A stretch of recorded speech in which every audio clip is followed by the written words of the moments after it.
I try to sort of sort things out with him in sort of a bantering sort of way, and so if I hit you with a rolling pin, maybe you come out of your trance also. The trance that she talks about trying to knock him out of is actually one that she has brought about by the violence itself.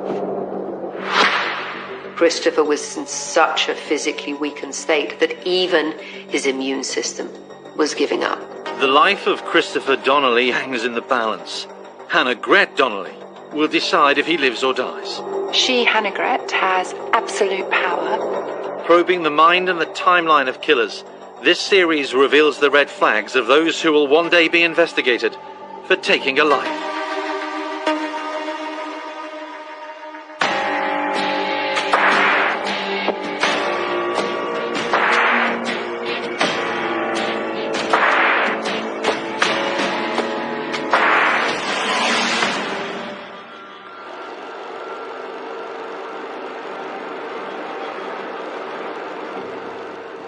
As she analyses Hannah Gret Donnelly from her police interview, forensic psychologist Donna Youngs sees a woman at ease talking to murder squad detectives. We had a chase around the kitchen table, also it was more, sometimes just, Sorry, when you say chase around the kitchen table, it's in a more sort of light-hearted way. Okay.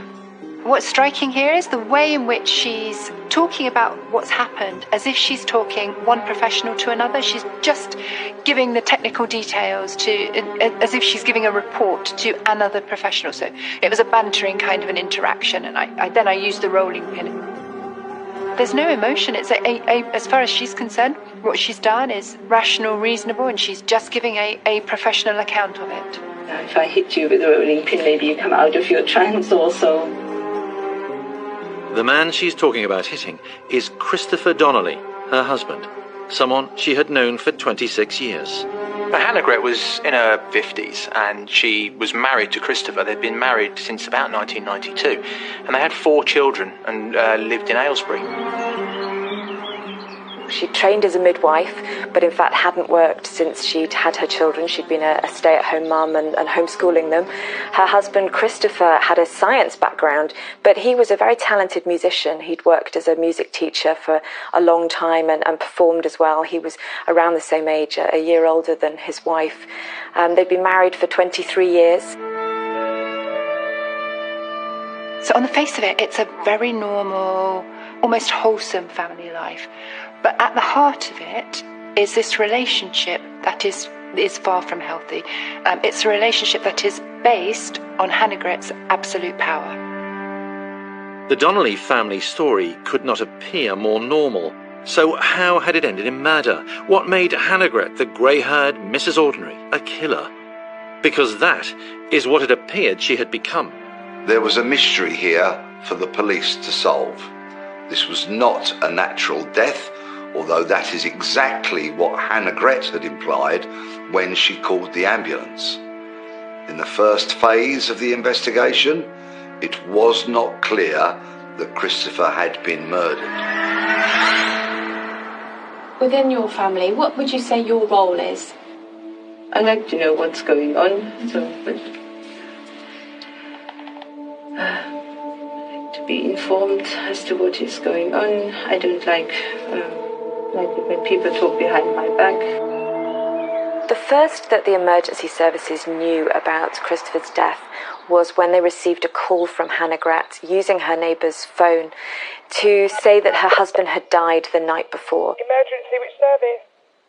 Now, the 999 operator questioned a little bit, saying, when did he die? And she told him it was 12 hours ago and that she hadn't called in the interim because they were coming to terms with his death.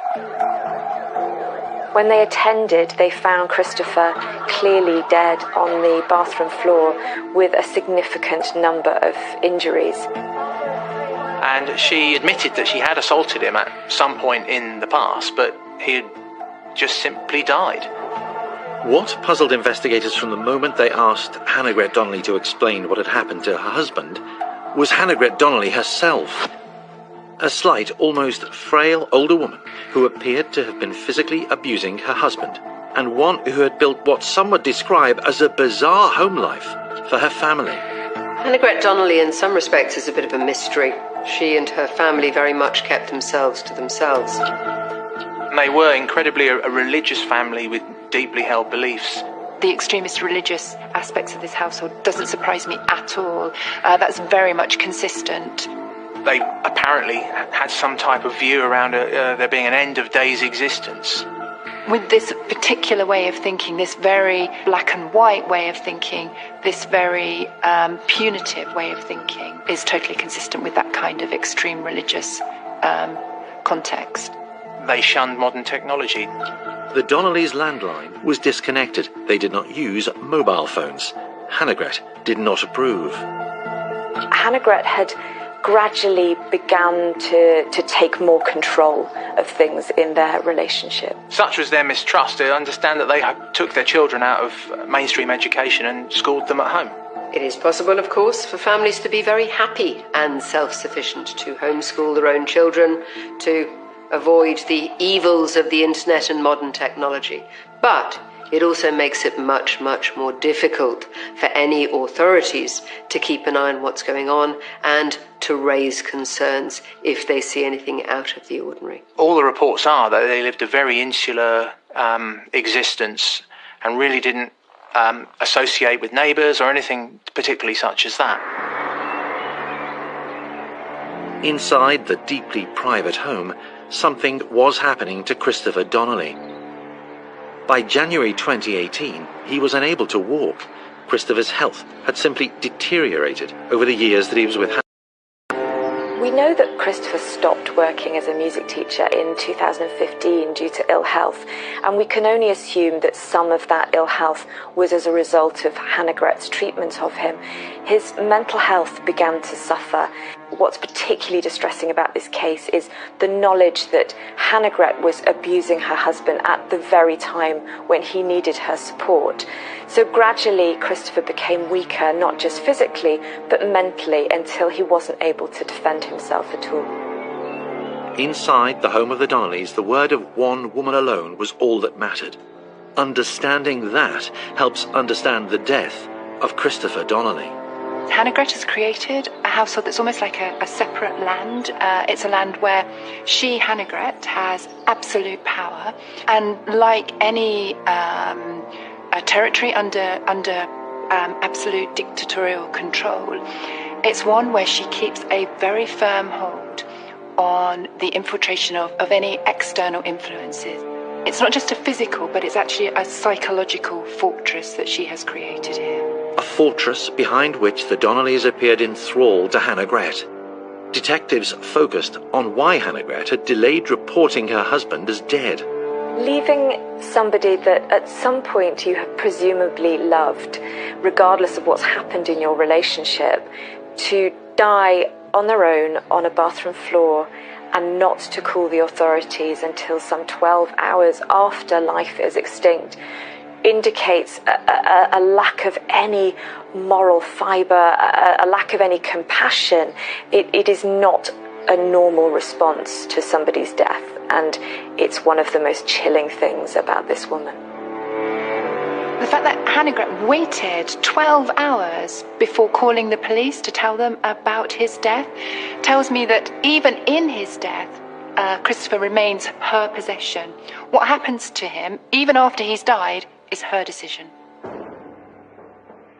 The German-born woman admitted to detectives assaulting Christopher in the past.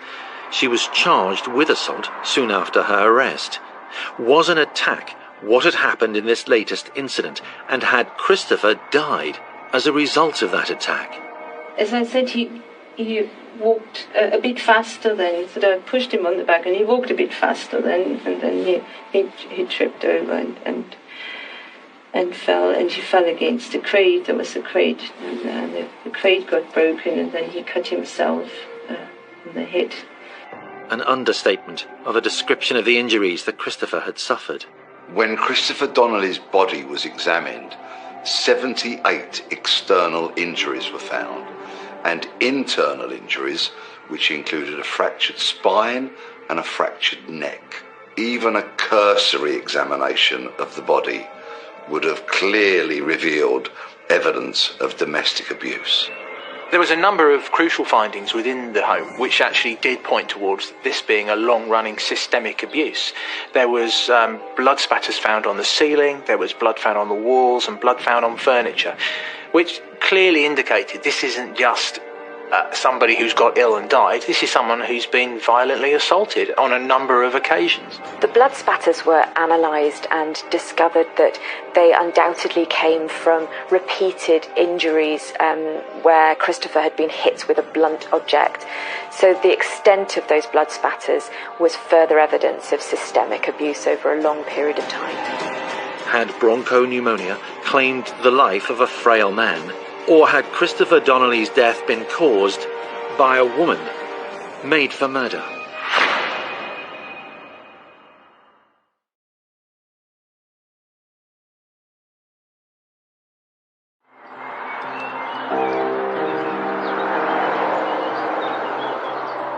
The post-mortem carried out after the discovery of his body at the foot of the stairs in the Donnelly family home recorded that Christopher's death was directly caused by bronchopneumonia.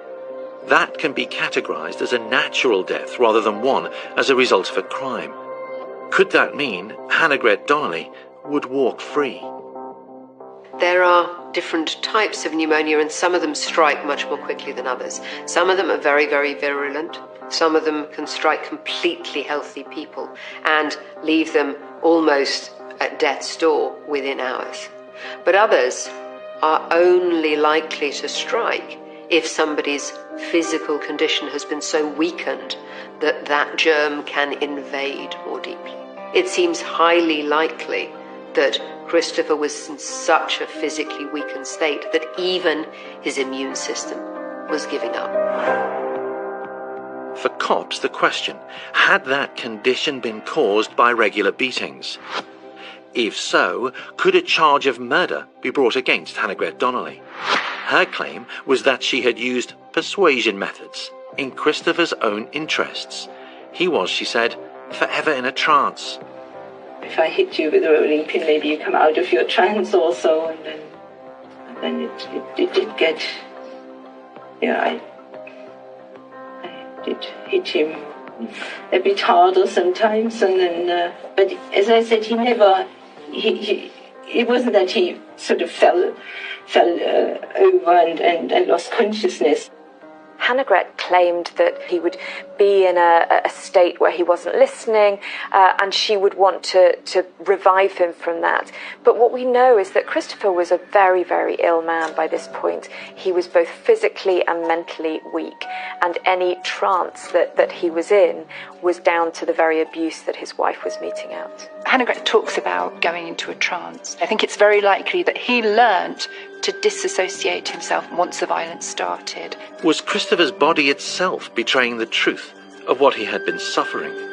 The pathologist said he had never seen a case where so many injuries were inflicted. That kind of says it all for Christopher, a 55-year-old man, to have been subjected to such abuse which led to so much scar tissue that even a Home Office pathologist was shocked.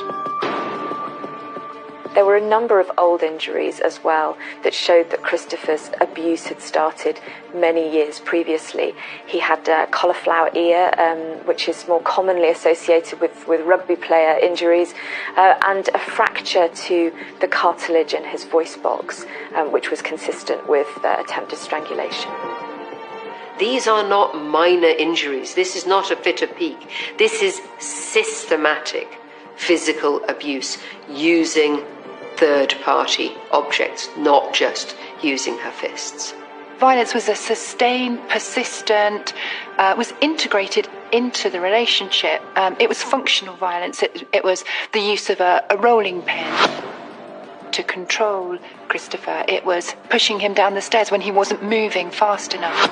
Terrible litany of awful injuries. And I think the finding of the pathologist is that this systemic abuse had led to his bronchial infection, which killed him. It was a violence that was very much systemic, part of their relationship. It was functional rather than sporadic, intermittent, emotionally driven violence. It was part of the way that she interacted with her husband. As detectives gathered the evidence they felt would prove that Christopher had been murdered, they received less and less cooperation from Donnelly herself.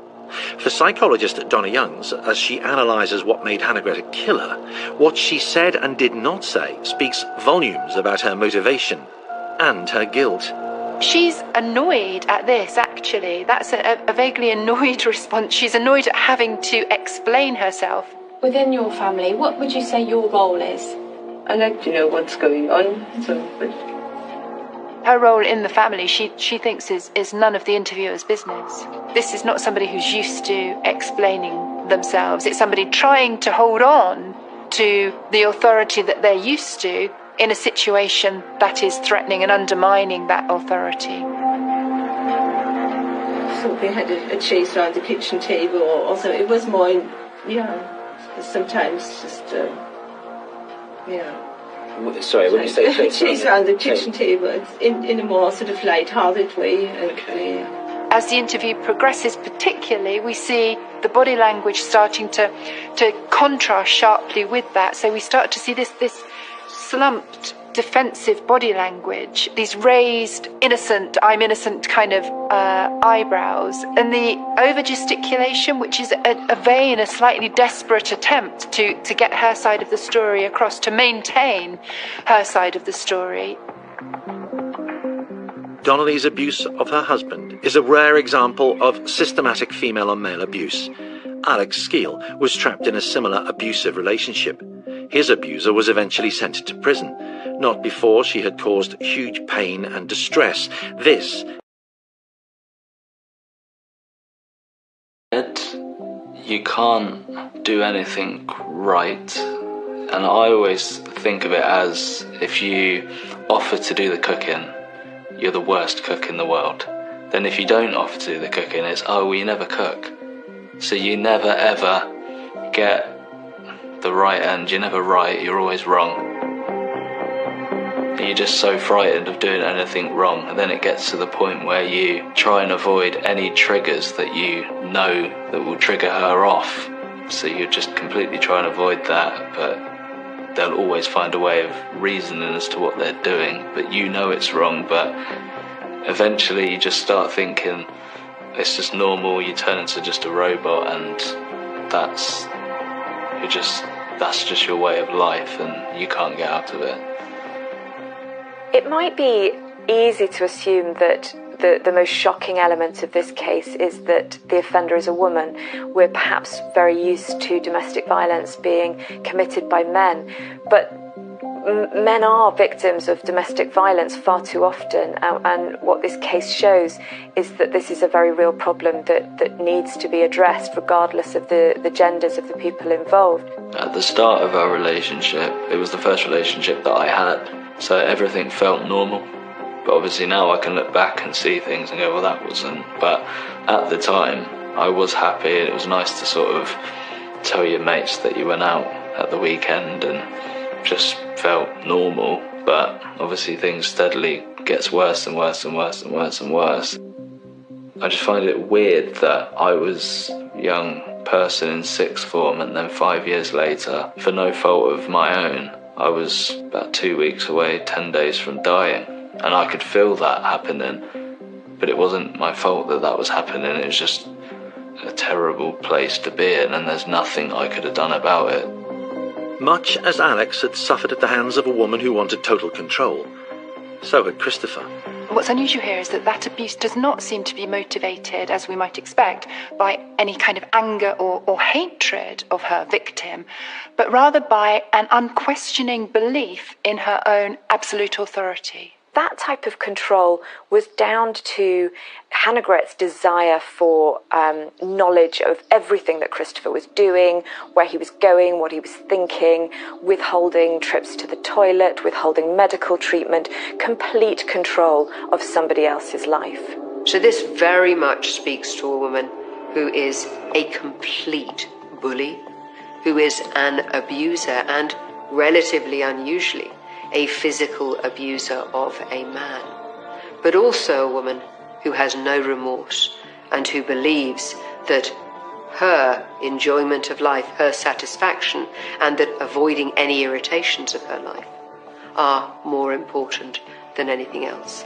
It may even be that she got perverse pleasure out of tormenting her eventually completely powerless husband. It was more like, so we had a chase around the kitchen table, or so it was more, sometimes just... Hannah Gret's genesis into a murderer was a gradual one, and it was one that fed on itself. So with every subsequent act of violence that she inflicted upon her husband, he was weakened. She reduced him over time almost to the state of a wounded animal. Goings on inside the family home truly were horrific, as police were discovering the abuse witnessed by her children. It doesn't surprise me that none of the children came forward to the authorities. It's clear that Hannah Gret ruled that family with a rod of iron, and no doubt anyone in that family, children as well as Christopher, were absolutely terrified of her. Christopher was at this point unable to function without his wife's say-so.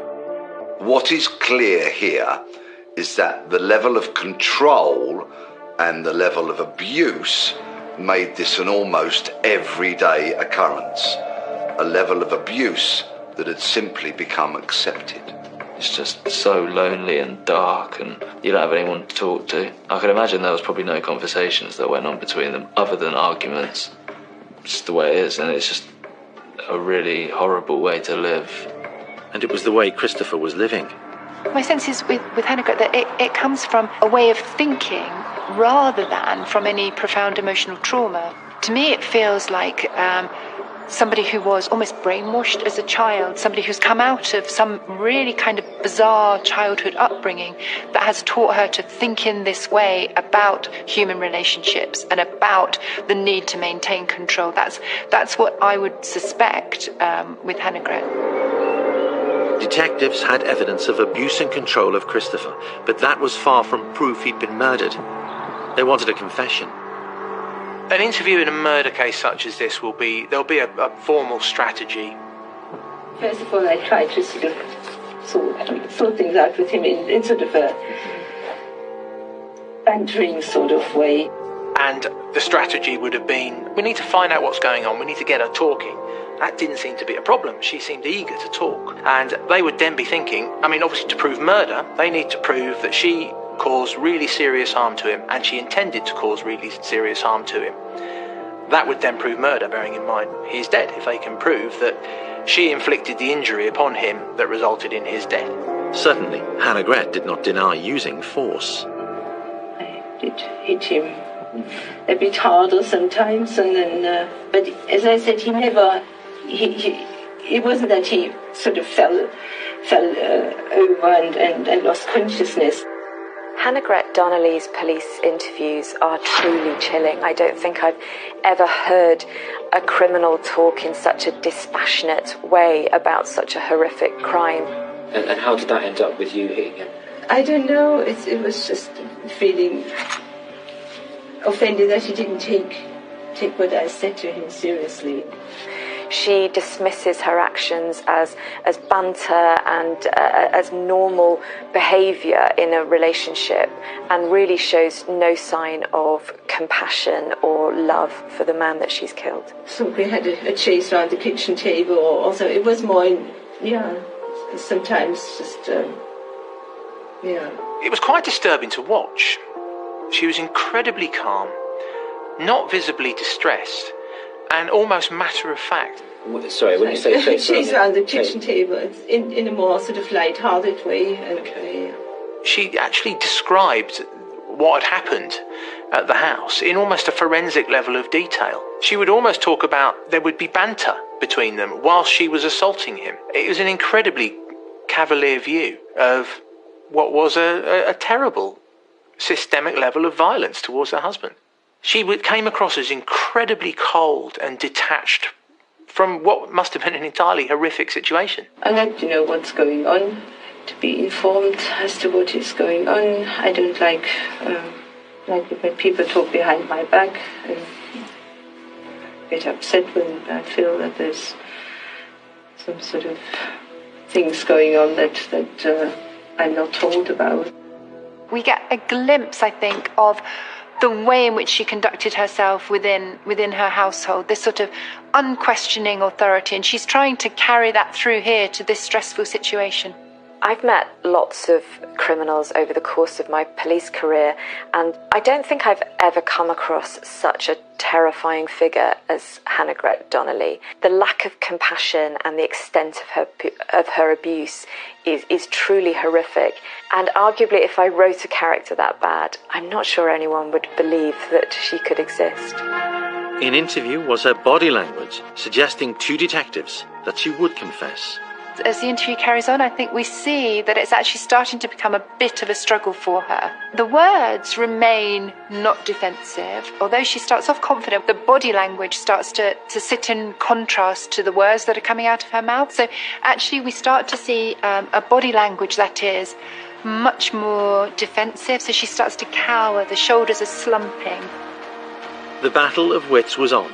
Interrogators probing, Hannah Gret Donnelly determined not to give away that she was a woman made for murder.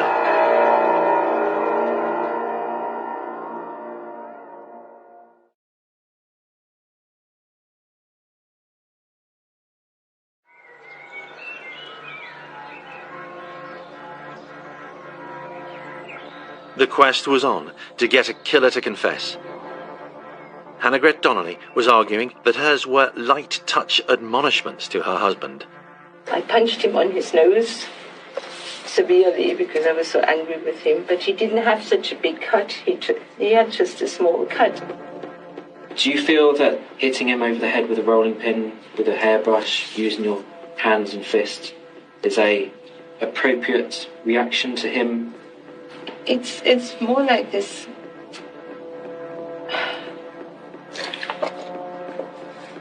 Helping him to come out of some sort of peculiar trance. I can't say it's a trance, but it's sort of peculiar. Yeah, feeling strangely. I don't know. Yeah, if I hit you with a rolling pin, maybe you come out of your trance also, and then it did get. Yeah, I did hit him a bit harder sometimes, and then, but it wasn't that he fell over and lost consciousness. Her words up a shield to investigators. You can see she clenches her hands together as if trying to give herself some kind of reassurance. And there's the mystified shaking of the head. It's an interesting gradual evolution of recognition that she just might have done something wrong over the progress of the interview for me, that is revealed in the body language becoming a bit more marked. I mean, here we have her sitting just with her hands on her lap, almost like a school child being reprimanded in a headmaster's office.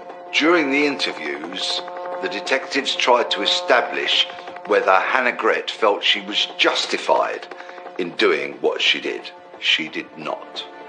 Within your family, what would you say your role is? I like to know what's going on. Here we hear these remarkable statements about how she likes to be kept informed and how people talking behind her back. I don't like it when people talk behind my back. I mean, the controlling tone of these statements, given that she's talking about her family, is remarkable. Within your family, what would you say your role is? She pauses in annoyance. She's annoyed at being asked this question. She thinks it's none of the interviewer's business. And she's annoyed at having to explain herself. She has never had to explain herself within her household. Do you feel that hitting him over the head with a rolling pin is a appropriate reaction to him being in his strange moods? It's more like this.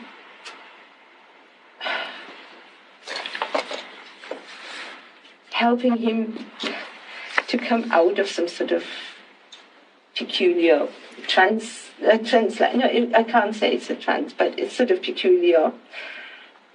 Yeah, feeling strangely, I don't know. This is very interesting. For just a moment, she's exhausted by the question. This is the first flicker of recognition for me to herself that she's guilty, but also that she may be being seen as guilty by the interviewer, that she may have lost her hold on control. The use of the word trance by Donnelly may have some element of truth behind it, again because of Christopher's condition. Bronchopneumonia can cause a wide variety of symptoms, but of course it can have an impact on your mental state, because if you're lacking oxygen to the brain and if you have germs flooding around your body, you can feel dizzy, you can feel confused, and it's entirely possible that your level of consciousness would drop so that you would enter what his wife described as a trance-like state. No normal wife would dream of dealing with that by hitting him with the rolling pin to knock it out of him. But Hannah Donnelly did, whether or not she was prepared to admit it. There's a lot of pride in the general body language here. There's a refusal to alter her expression, whatever the interviewer throws at her. The expression is just maintained throughout. There's no natural response, and that's an indication of a lot of pride in the personality. Hannah had clearly lost touch with any shred of common decency. She was evil. She terrified him, and she ran that house through fear and intimidation. One can only imagine what horrors the children may have seen or heard. I know how he was feeling at that time. I knew that my body was shutting down and I was waiting to die. I just thought, well, the next time I get stabbed, the next time I get hit, it's going to be in the wrong place, or the knife's going to go a little bit deeper or go in the wrong way. And eventually my body will shut down and I can completely... I'm uncomfortable thinking about it, because, surely neighbours or someone would have known something was going on. I was lucky enough to have the neighbours that I had and the police to come and support, then the support I had afterwards, but why wasn't that in place for him? Her defence in court, I think, was quite clearly that the assaults she carried out, which she fully admitted carrying out, were not the resultant cause of his death, and that he died of an illness. Hannah Donnelly, on being arrested, was charged with wounding her husband. As the investigators probed and received the autopsy reports alongside forensic evidence, that charge was escalated to murder. The amount of evidence stacked against Hannah Donnelly was huge going into trial, but she pleaded not guilty. She also maintained the fact that she never intended to kill her husband. And it was possible a jury might accept her plea. A court would hear the question: had Christopher Donnelly died of bronchopneumonia, or was his death directly caused by the daily beatings that he had received at the hands of Hannah Donnelly? In a dramatic development, detectives uncover Hannah Donnelly's diary. Would that help a jury decide if she was a woman trying to help a man seemingly permanently in a trance, or a woman ready, willing, and able to kill?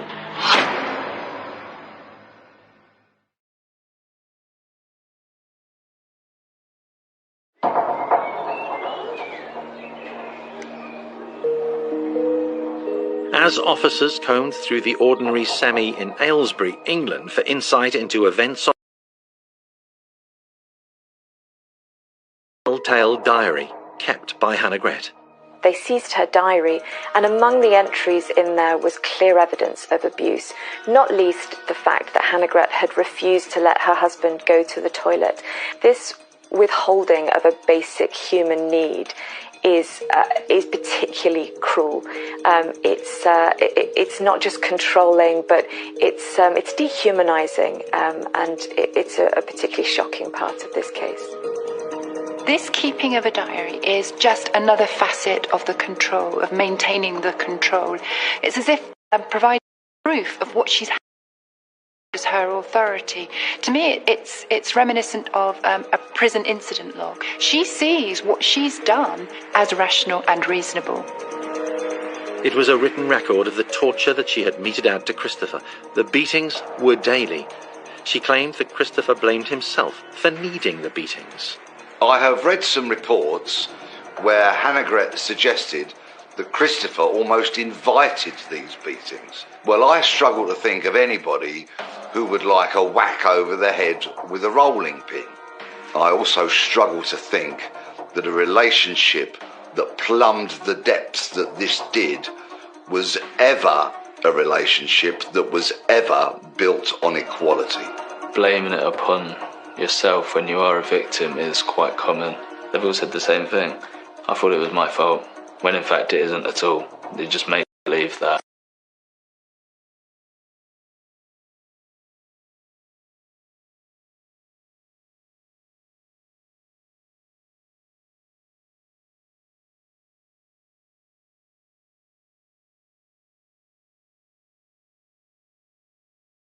Yeah, you do feel as though it's your own fault, but then part of you knows that it isn't.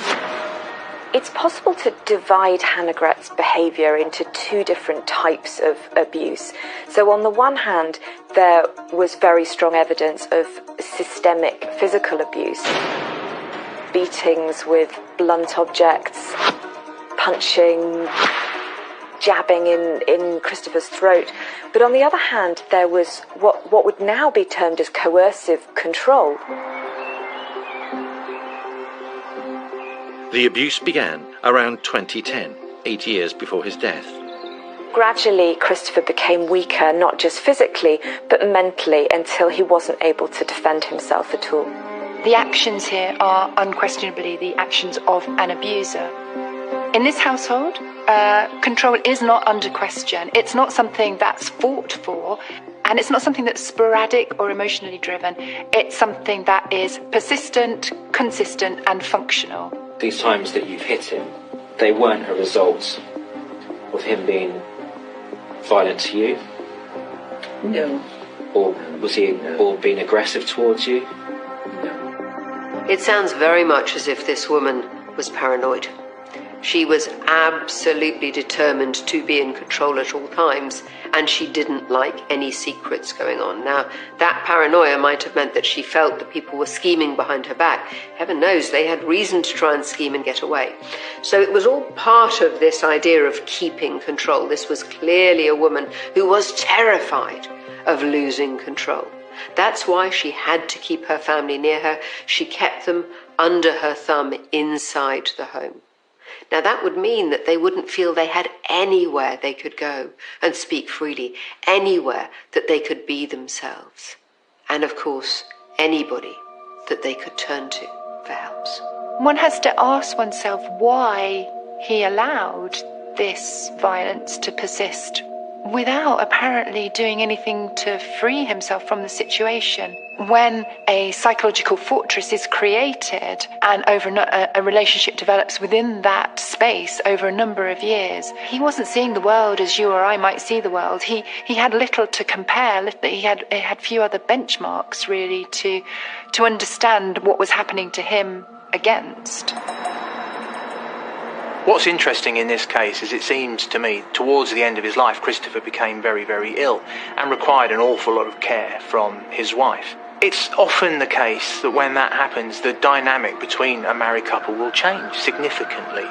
And even though they are married to them on the surfaces, they may still love them. The fact that their health has failed so much that they're having to do everything for them can cause an enormous amount of resentment. And that can manifest itself physically with violence. Do you feel that you're justified in hitting him like that? No, there isn't justification for that. But it was like just trying to sort of reset something in him. Every subsequent act of violence that she inflicted upon her husband, he was weakened, and therefore the next act of violence became even more impactful, was even more powerful, had an even more powerful effect. She reduced him over time almost to the state of a wounded animal. There's no question that by the end, this was a totally callous woman who systematically, over months and years, physically, really dreadfully physically abused her husband. She also did that in front of her own children. She must have known the psychological effect, the damage, the scarring that was going to cause them. As well as the picture painted by the diary and the pathologist's report, there was the interview evidence for the jury to consider. But if you're on the landing and you've obviously had to reach to push him, does that mean he's fallen down pretty much the whole flight of stairs? No. As I said, he walked a bit faster then, so I pushed him on the back and he walked a bit faster then, and then he tripped over and fell, and he fell against the crate. There was a crate, the crate got broken, and then he cut himself in the head. The jury had the evidence before them. The diary entries which charter her physical abuse of Christopher. The medical reports which said he had become vulnerable to pneumonia because of the beatings. And Donnelly's own words in interview. Would the jury find her guilty? Despite her not guilty plea, she was found unanimously guilty by the jury on the 20th of March 2019 and sentenced to life imprisonment with a minimum term of 16 years. Annegret Donnelly will not be eligible for parole until 2034. Safeguards and support have been put in place for the couple's children. Meanwhile, life returned to normal for the local community. One where beatings are rare and where now they are free from a woman made for murder. A woman who saw her husband as less than human. I would categorise Annegret as a victim as object murderer. These murderers see their victims not as fully human, but as objects upon whom they can can carry out any form of violent control.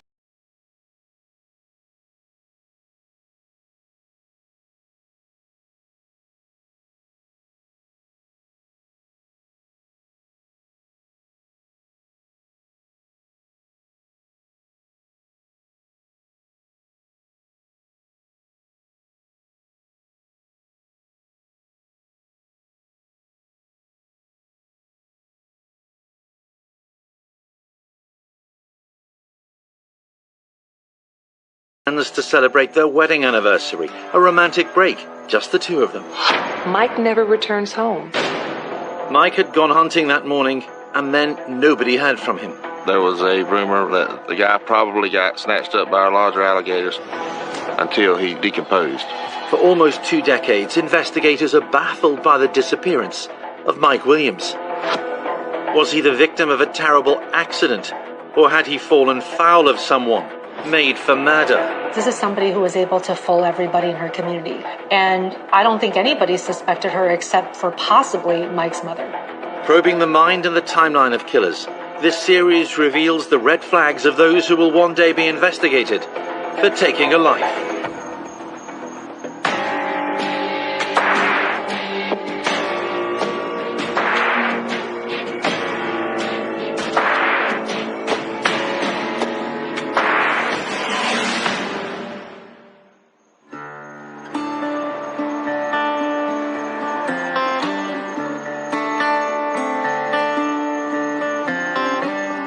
To the outside world, Denise Williams is a lucky woman.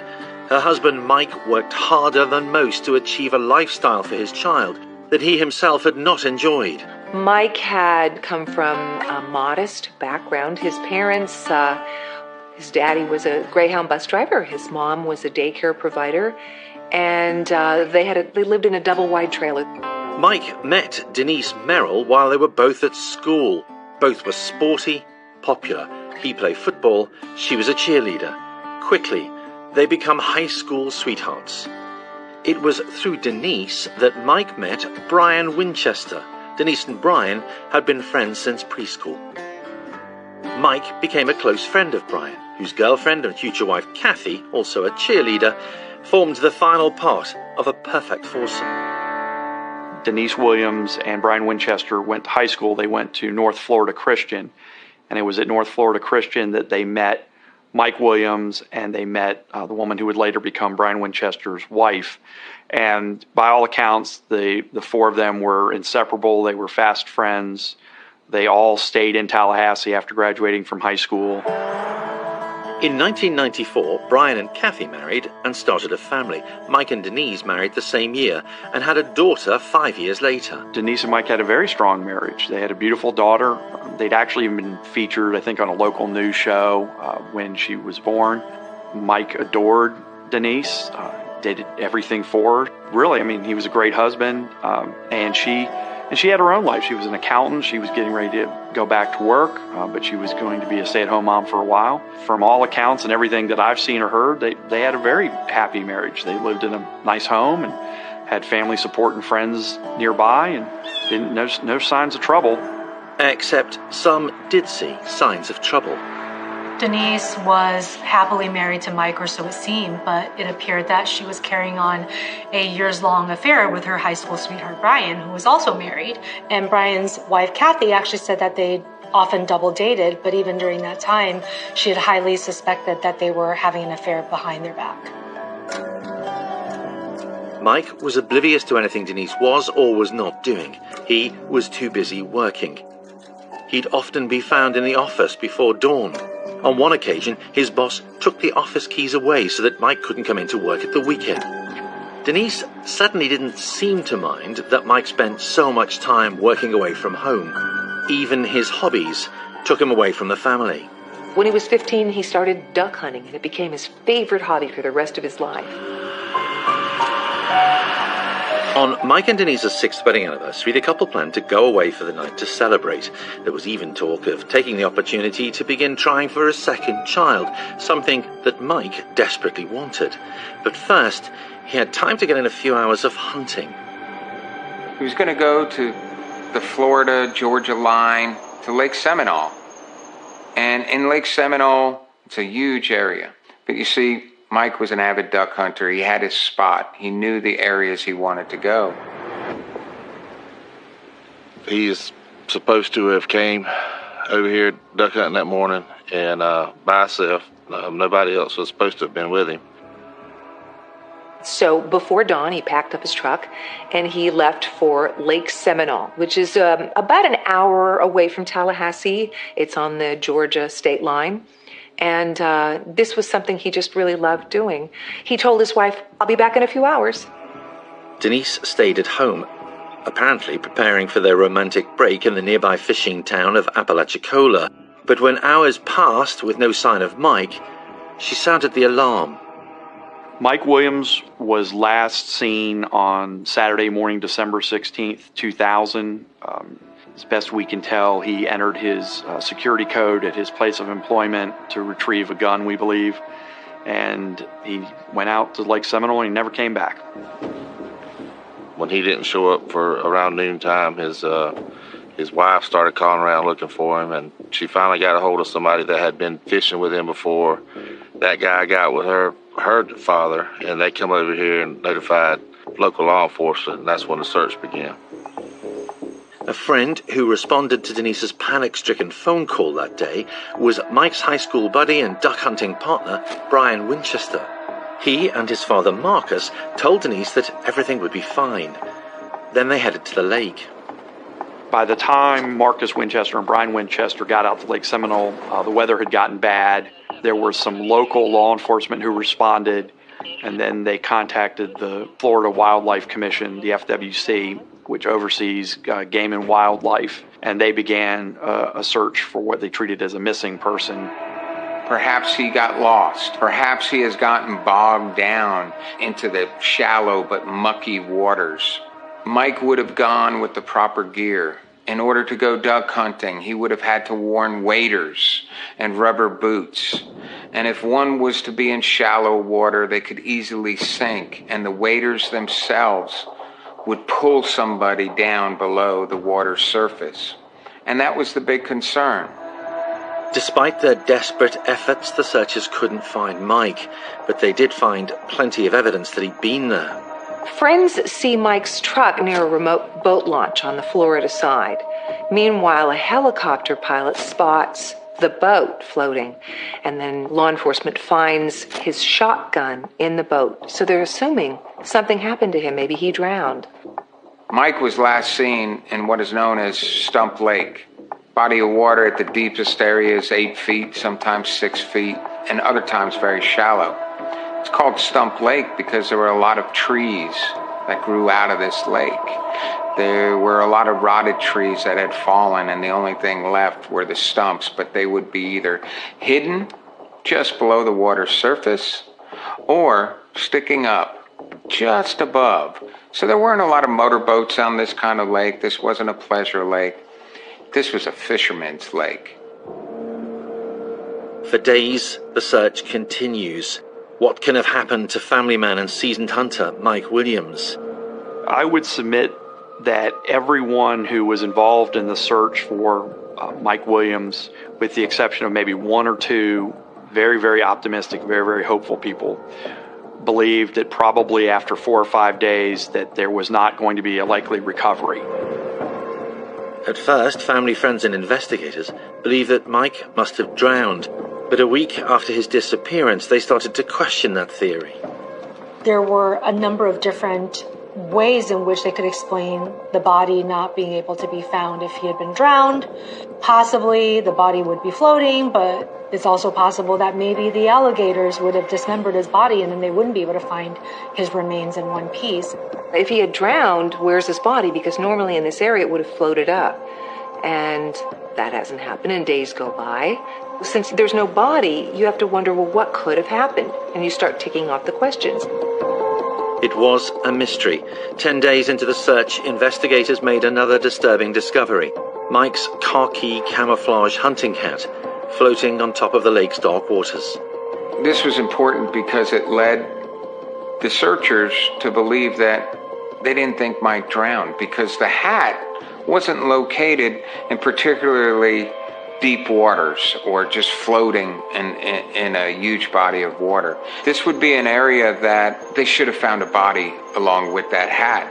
The body should have risen to the top. It wasn't a deep body of water. It was shallow. Baffled by the absence of a body, investigators began to consider a sensational new theory. All I remember was it was a hunter who went missing, and sometime in early 2001, the rumors or the newspaper had started suggesting that it might have been alligators or something like that. Seminole Lake has some of the biggest alligators in the state.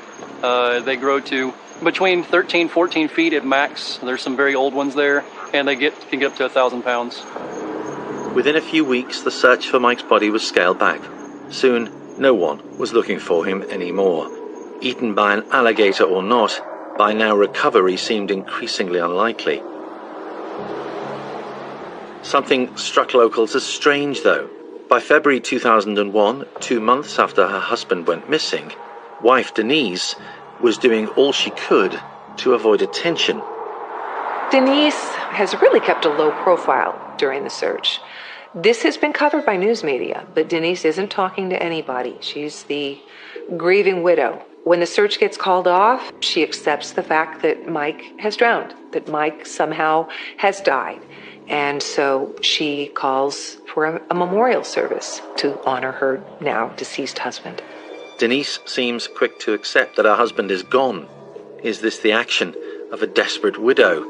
Forensic psychologist Judy Ho believes that Denise was demonstrating that she was not quite what she claimed to be. Denise is somebody who can definitely fly under the radar. It appears that she can appeal to human emotions quite realistically, so that people wouldn't think that she was just putting on those emotions. A breakthrough came in June that year when a fisherman from nearby Jackson County discovered Mike's waders in the water. They were in pristine condition. There were no teeth marks on the victim's clothing, but an alligator or any crocodilian doesn't have to leave a tooth mark somewhere in order to kill a person. They actually have a very sensitive bite force when they want to. They pick up their hatchlings, they pick up things gently. They grab something very gently in some cases and sink it and drown it and can leave not even a mark on the person. Yeah, it's very possible. Believing that the floating waders would at long last lead them to Mike's submerged body, police divers were brought in. It was a tense moment for the community in North Florida, who waited weeks for news, with wife Denise more devastated than anybody. This was simply not supposed to happen. Denise even said, he told me that he would be back in a few hours. It was our anniversary. We had planned to celebrate. Was that Denise's plan? Or did she have other intentions? Because she and a new man in her bed would soon make an application to officially record Mike as dead. They were very patient. They waited 5 years after Mike's death to get married because they didn't want to arouse suspicion and also to allow the life insurance to accrue more funds. The reason why I believe that the courts granted Denise her request to declare Mike legally dead was because they had made it seem like they were not persons of interest.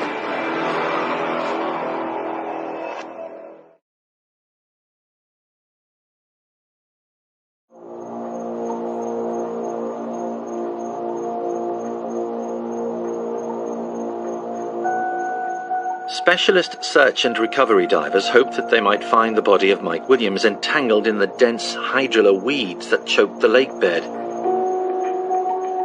They had uncovered Mike's camouflage jacket, hunting license, and a flashlight. Could they finally find closure for his apparently devastated family? But 2 weeks after they began their work, there was still no sign of a body. The mere fact that they found those items, it should have generated a murder investigation, where more work should have been done. Mike's mother, Cheryl, was not prepared to give up on what happened to her son, even as those around her, including wife Denise, suggested he was almost certainly dead. Mike's mother, she's not accepting this. She's not ready to believe that her son is dead. There are too many questions, too many suspicious things. This just doesn't make sense. She's not letting go. She's not giving up on her son. Cheryl paid for billboard appeals, handed out flyers, and took out adverts asking the public for help. She did everything in her power to keep the search going, even when her daughter-in-law came under suspicion. Ever since Cheryl Williams began essentially what I'd call her crusade, Denise Williams has been vilified by certain parts of the Tallahassee community. The grapevine in Tallahassee was alive with whispers. Was Denise Williams really the grieving widow? Gossip was perhaps the least of her worries. With Mike gone, Denise needed to become the family breadwinner. And at this time in early 2001, Denise was still a stay-at-home mom. She had an infant daughter. She had no ready source of income, so she needed to do things to take care of the bills that were starting to mount up in terms of her home, vehicle, insurance, other things. Luckily for Denise, she knew just how to get her hands on a very large sum of money. She has filed a petition to have Mike declared legally dead. A county judge grants it. And this allows her to move forward with getting the money from that life insurance policy. And Denise collects more than $1.5 million.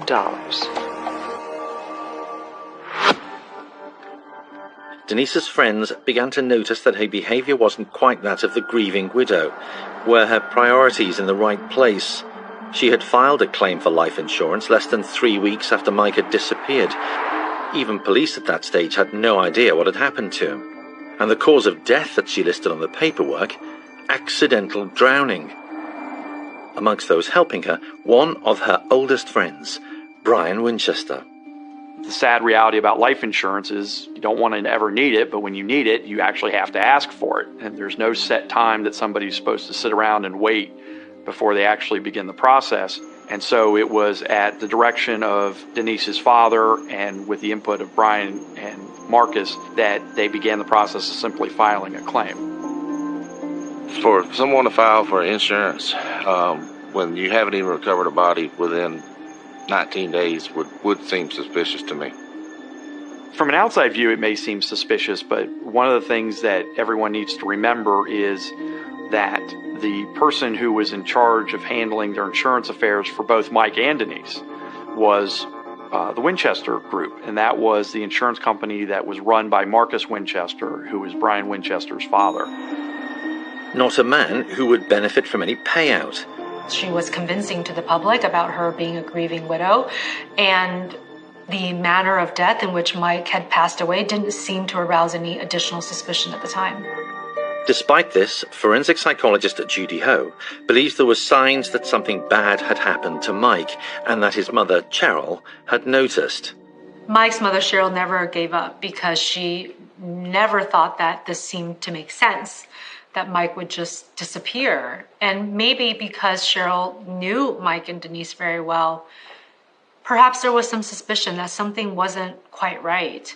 And so Cheryl really led the charge to essentially overturn Mike's initial decision on the case and to actually have him declared a suspicious missing person rather than this is just, kind of a run-of-the-mill horrible accident.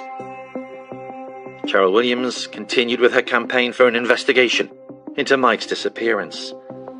It's the persistence of a mother, because things aren't adding up to the mom.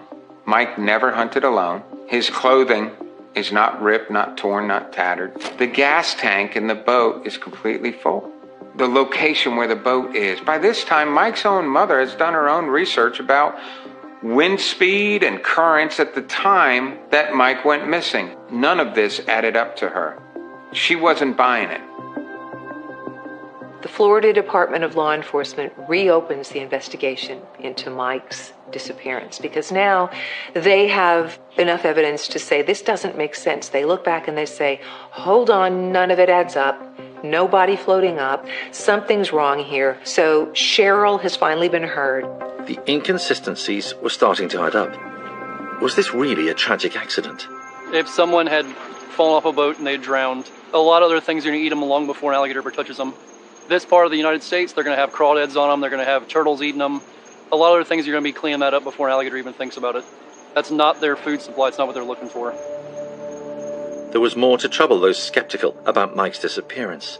Alligators, in essence, almost hibernate in the wintertime. The temperatures were cool, in the 50s, very damp. When the temperatures are in that kind of setting, alligators are not feeding. This was not feeding season for alligators. Their feeding slows down. Again, they want to be at 88.5 degrees optimally to be able to feed and digest their food. When they're not at that temperature, everything kind of changes. They will slow down their feeding. If they do eat something, it takes them longer to digest it, move it on. And really, gators only have to eat once a year. If they can find a good meal that feed them that one time in a year, and they're good to go.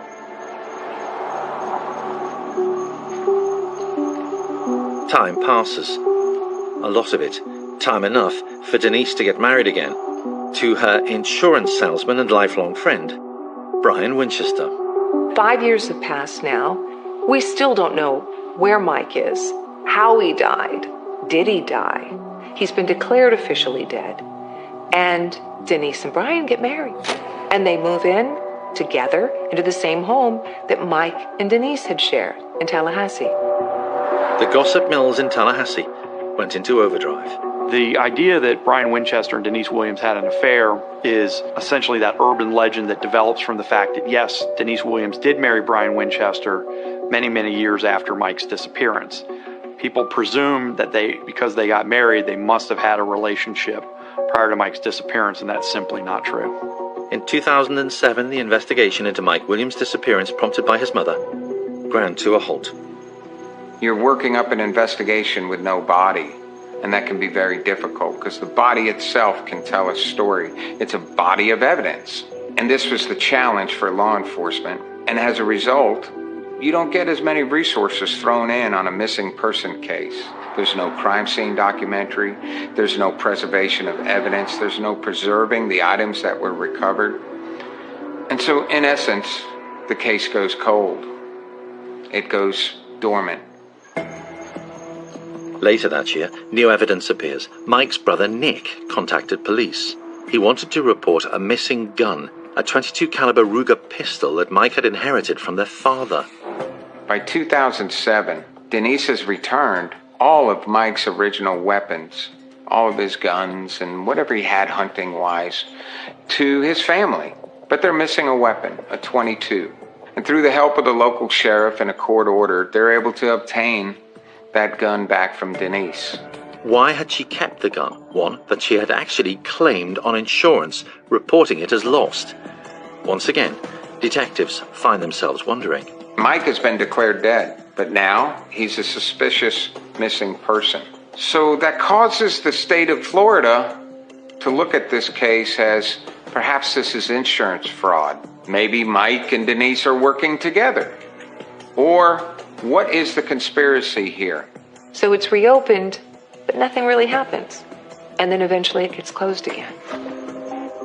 7 years after Mike Williams vanished, it seemed all hope of solving the case had been abandoned.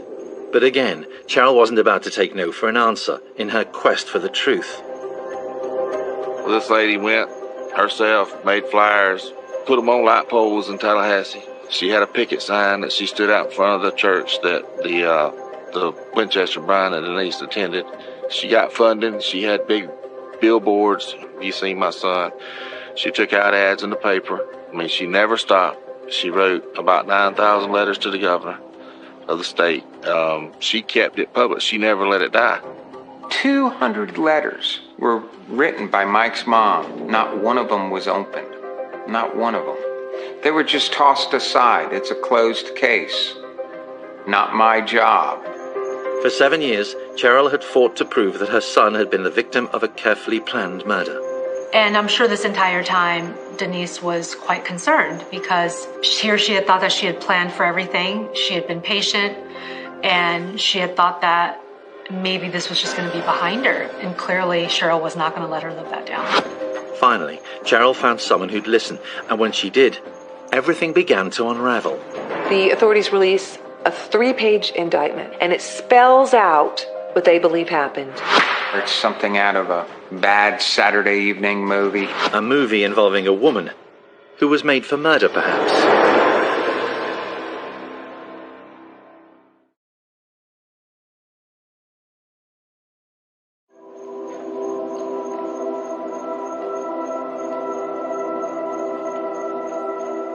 In 2008, Derek Wester, a detective in the Jackson County Sheriff Department, had become deeply troubled by some of the claims being made by Cheryl, Mike Williams' mother. There were simply too many unanswered questions for his liking.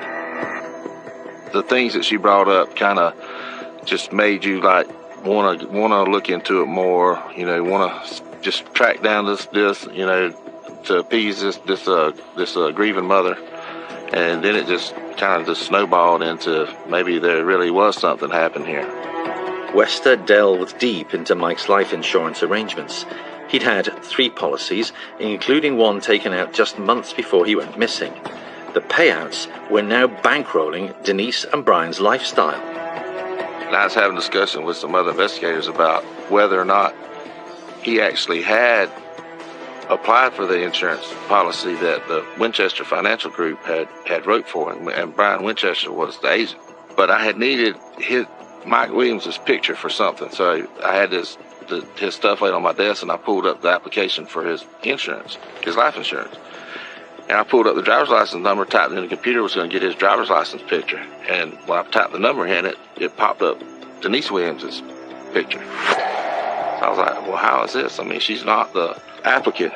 Why is her driver's license number on there? Investigator Wester now suspects that Mike's policy was altered in the days following his disappearance.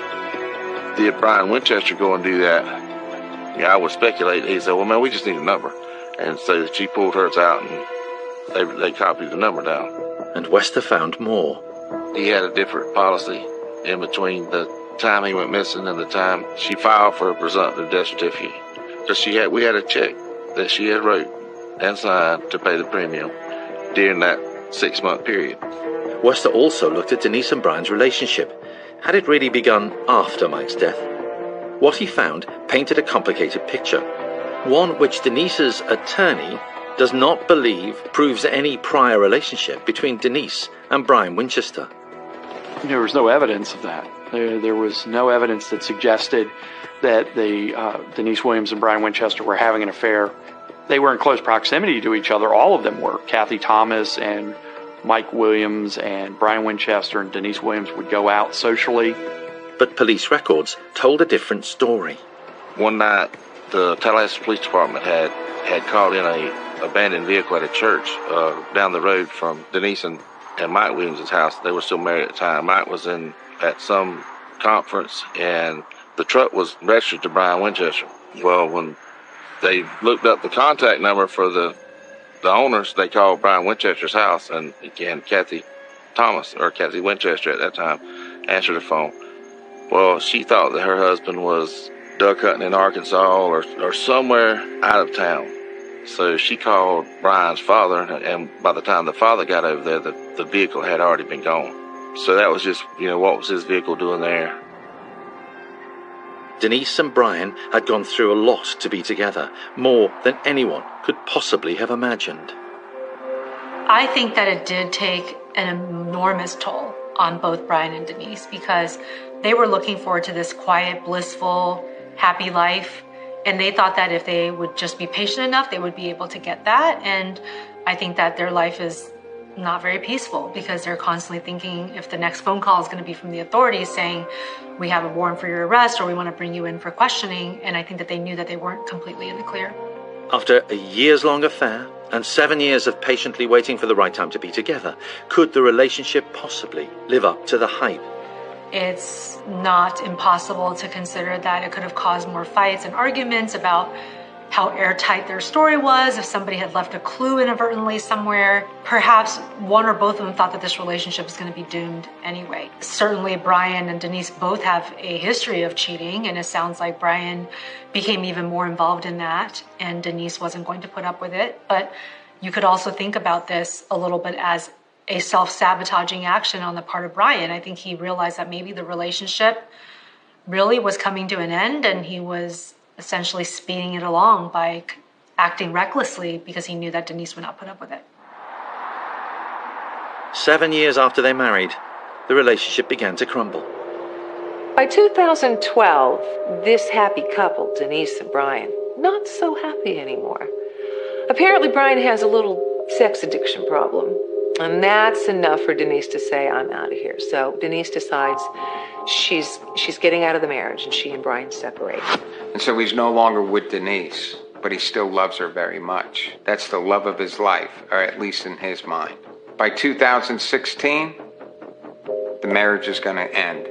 They were separated, some periods of getting back together, but Denise has had enough. She has now filed for divorce.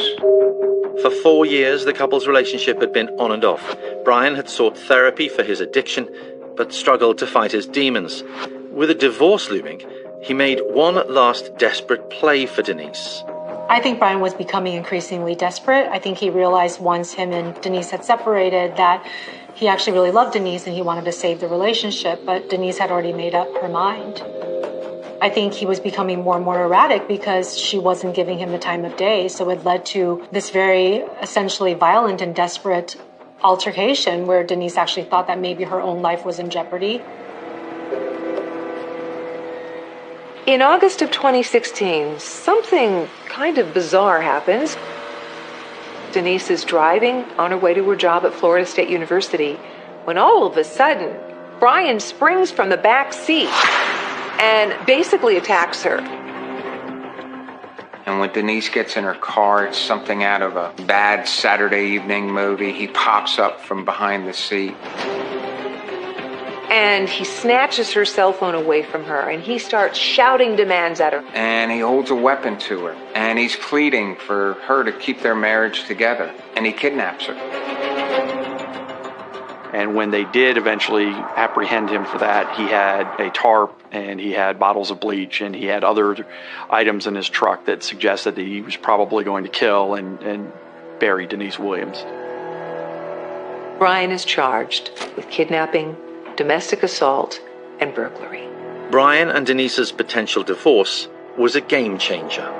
There's a law that says spouses cannot be compelled to testify, but these guys are getting divorced. Now there's a criminal case against Brian. Someone's going to sing. This may finally be good news for Cheryl and her son. This premise of husband and wife privilege was very beneficial to Denise initially. She knew that Brian would never say anything against her and vice versa because they were in on it. They were co-conspirators in this death. They were in on it. And so by both of their actions, their silence was sealed. When the marriage ended, so did that pact of silence. A secret deal was struck between husband number 2, Brian Winchester, and the prosecutors who had charged him in relation to holding Denise at gunpoint in her car, a deal which meant the unearthing of Mike Williams' body. I think that Brian got to a point where he realized there was that point of no return. He believed that Denise had already betrayed him by turning him over to the authorities, and he also believed that Denise didn't love him anymore. And I think he wanted to hurt Denise, and also he was really just thinking about himself because he knew that there was going to be no future with her. And that's what caused him to exchange information about exactly what had happened to Mike, implicating Denise in the process, essentially stating that she was really the mastermind behind all of it. Brian Winchester had handed information to detectives in return for a lenient sentence for abducting his estranged wife. Florida law enforcement officials hold a news conference. Good afternoon. I'm Special Agent in Charge Mark Perez with the Tallahassee Regional Operations Center. The reporters are all there with their cameras set up, and they announce, after all of these years, 17 years, Mike Williams' body has been found. That search led to the recovery of human remains, and FDLE's crime laboratory analysts confirmed through DNA analysis that the human remains are those of Mike Williams. Brian Winchester got the deal of the century. Brian Winchester was facing life in prison for kidnapping Denise Williams at gunpoint. He was 2 to 3 months away from going to a trial. Brian Winchester had been in jail for almost a year, a little over a year. And when faced with the prospect of having to go to trial, looking at life in prison, he approaches the state attorney's office and offers to tell them a story. 17 years after her husband Mike vanished without a trace, Denise Williams would be formally charged with murdering her husband. What emerged was a complex web of lies designed to entrap Mike Williams, to lure him to his death, and to get away with his murder. Brian is the star witness, and he says, yes, I pulled the trigger, but Denise was the mastermind. A mastermind who not only planned her high school sweetheart's death right down to the last detail, but she also dragged in her lover and her best friend since elementary school. I think that probably required a large amount of preparation on Denise's part, but also at the same time shows her callousness, that anything that she expressed in terms of sadness or grief was really put on because she was one who orchestrated these events. Denise Williams convinced the police, the press and the town of Tallahassee into believing she was a grieving widow, rebuilding her life after the tragic and mysterious disappearance of her husband. But in reality, it appeared she had made a plan for murder, which she thought she could get away with. She was clearly not emotionally attached to her husband at all to be able to carry through and be able to even play this part in front of so many people and be able to be quite convincing for a period of time.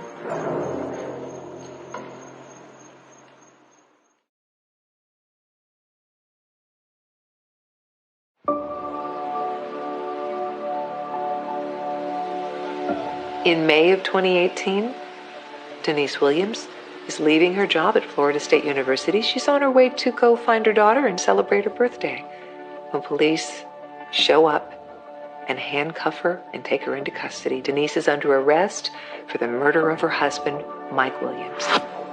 Everybody who's in jail facing a murder charge is very concerned and very upset. I think it's more troubling and more upsetting if you're innocent, because you're wondering, how did I get here? Why am I here? Why am I in jail for murder and the person who confessed to it isn't? The public gallery was packed. The courtroom was kind of like a little circus. I mean, essentially, everybody in town had thought Denise Williams was guilty for years and years and years. Some had come to see Denise face justice, others to find out what had driven her. A woman so outwardly happy. Why would she commit such a heinous crime? Was Denise driven by her relationship with Brian, or was she simply a woman without conscience, one made for murder? The key to finding the truth was the man she had trusted, Brian Winchester. And at that point, I think he not only wanted to hurt Denise, but also because he was just trying so desperately to try to save himself, knowing that him and Denise didn't have a future.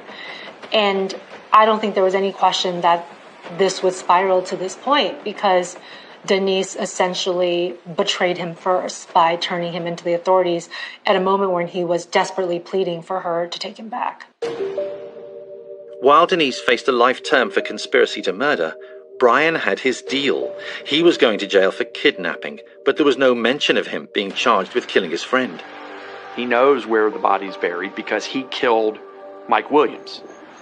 And by offering the body and by then adding a little extra, which is, you can go after Denise Williams, I'll make up a story for you. For homicide detective Brian Harris, the facts speak for themselves. There is no chance Denise is not involved in this murder. It is so well premeditated, well thought out. Denise gave nothing away as she sat in the Leon County Courthouse. I believe that Denise probably got a little arrogant and maybe even a little cocky because they had gotten away with this for so long. She was very, very, very, cold, very not responsive, kind of almost robotic. She maintained her innocence. Her lawyer told the court Denise had always believed that Mike had died in a tragic accident. The cops know all the details. They know all the information. They know where the bones were buried. They know the details and the motive and the why this has happened. Somebody talked. This was a plan laying in wait, and 17 years later, it all came unraveled. So Brian says he and Denise started having an affair. And that affair started 3 years before Mike disappeared. 3 years before he was killed. For 3 years they met in secret, in vehicles and hotel rooms. On double dates they would secretly kiss as soon as Mike and Kathy's backs were turned. What Brian thought was a love match was actually Denise finding the perfect person to help her out of her marriage and into the lifestyle that she wanted. Perhaps she thought that she was really the power behind the coupling and that she had him where she wanted him and that he would never betray her because by betraying her, he would be betraying himself and implicating himself. I don't think that she ever imagined that he would get to a point where in an act of some level of self-perseverance that he would turn her over, hoping that it would mean he would get a lesser sentence. Brian Winchester tells jurors that Denise was the mastermind. For nearly a year, Mike had no idea he was living with a woman who wanted him dead. She wanted Brian to kill his wife and help her kill Mike, her husband. But an ironic twist, if you can say Brian has principles, Brian told Denise, I can't do that to the mother of my children. On the morning of the 16th of December 2000, Mike Williams had not gone to the lake alone. As best we can gather, and from what Brian Winchester testified to, he had made arrangements with Mike Williams on the evening of December 15th, 2000, to go hunting with Mike out at Lake Seminole. No one knew that Brian Winchester and Mike Williams were going to be hunting together. This is where Brian and Mike launched their boat the morning that Mike Williams was murdered. According to Brian Winchester, who's really the only person who knows what happened, he and Mike got in a small boat. He pushed off from a landing. They had launched the boat. It was a little 15-foot canoe with a Go Devil motor on the back. He was driving the boat, and Mike Williams was in the front of it. They weren't on the water very long before Brian Winchester adjusted the boat in such a way that Mike Williams fell overboard. They were dressed in duck hunting gear, which included a set of waders, and it was Brian Winchester's thought and anticipation that he would fall into the water, and the waders would fill up with water, and he would go to the bottom and drown. But it did not go according to plan. For a start, a safety-conscious Mike had practiced many times removing his waders in the water. He managed to keep his head above the surface. It's not called Stump Field or Stump Lake for nothing. When he was tossed out of the boat, Mike was able to grab onto a stump. So he was able to tread water, so to speak, stay above water, and he began hollering, yelling for help. And Brian Winchester freaked out, didn't know what else to do. Brian Winchester circled around him approximately 3 times, and then, while looking directly at Mike Williams, He shot him in the face with a 12-gauge shotgun at a distance of less than 3 feet. And somewhere out in there amongst those stumps is where Brian is alleged to, or has stated that he shot Mike Williams and killed him. This wasn't part of the plan. Brian couldn't leave Mike's body in the water with a gunshot wound. He had to cover his tracks. He said he drug him back up to the hill. They were on 2 separate vehicles. He backed his vehicle down here and loaded him up into the back of his vehicle. Brian Winchester then put him in the back of his Suburban in a dog crate. He then took the boat and drove it around to where it was found. Then he walked to the shore, walked down the road back to his truck. Brian knew there would be a search for Mike's remains. He made sure they wouldn't look in the right place. In the afternoon, he took the body to Carr Lake and buried it in a shallow grave next to the waterside. Brian is the star witness, and he says, yes, I pulled the trigger. But Denise was the mastermind. Denise was the one who came up with the idea. It was all about Denise. Would the jury come to the conclusion that Brian had acted alone, or would they accept his claim that he'd been trapped into murder by a woman who knew exactly what she was doing? Denise is the brains behind this operation. Denise had the forethought to obtain a life insurance policy. She had the well-being enough to think about declaring Mike dead before his body is found. And who knows, if Denise had only been able to control her own selfishness, if she had stuck it out with Brian, perhaps Mike never would have been found. We often say there's nothing better than a scorned woman. I think it goes the same for men.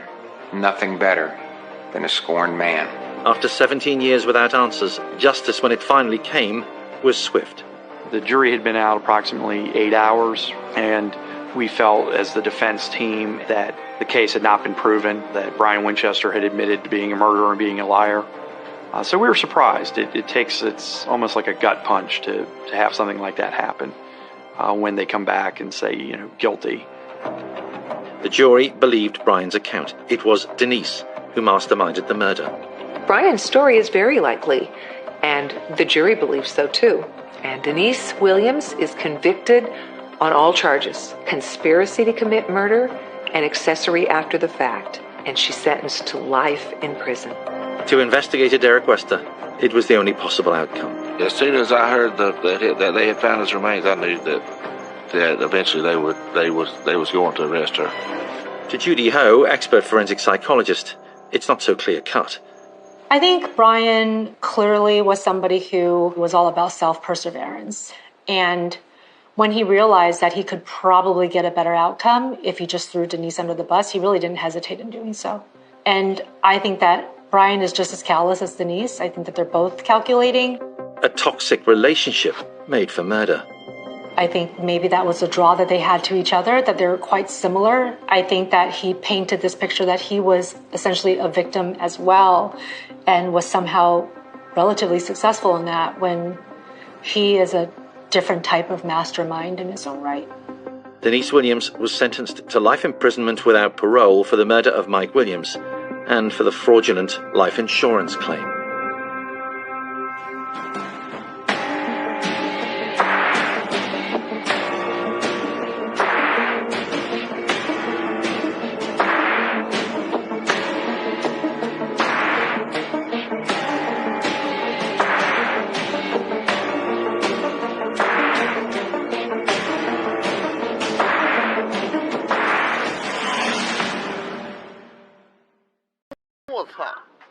哎，真不我说这不是一个级别的，那个，哎，这200不算贵，比北京那便宜。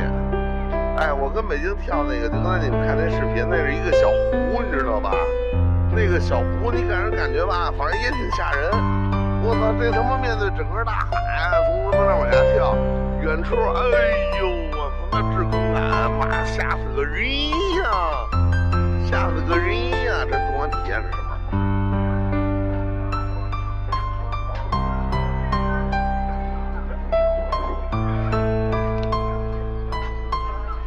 哦，玩3D 啊！哦，这是玩3D。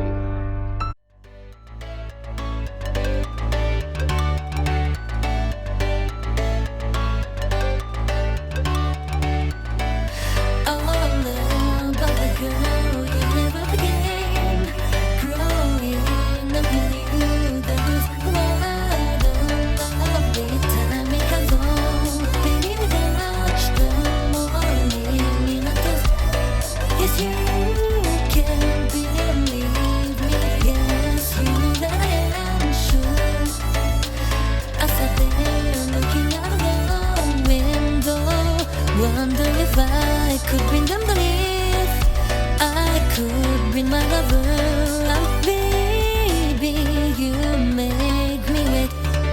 Now here I go, going back on the road. Now here I go, going back on the road.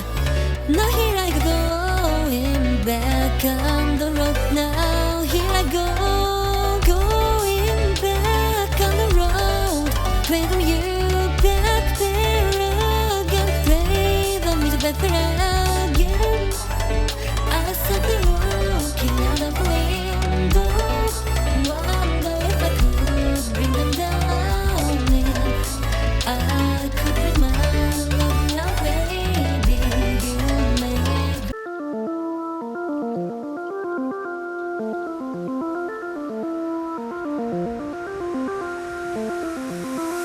Shorty, if you really wanna go, baby, then you gotta take me the mess. I tried to soak in all the years and take it all in, but I come up for a breath and cry. I gave my drama, gave my simple, gave my friends a helping hand. I bet you know that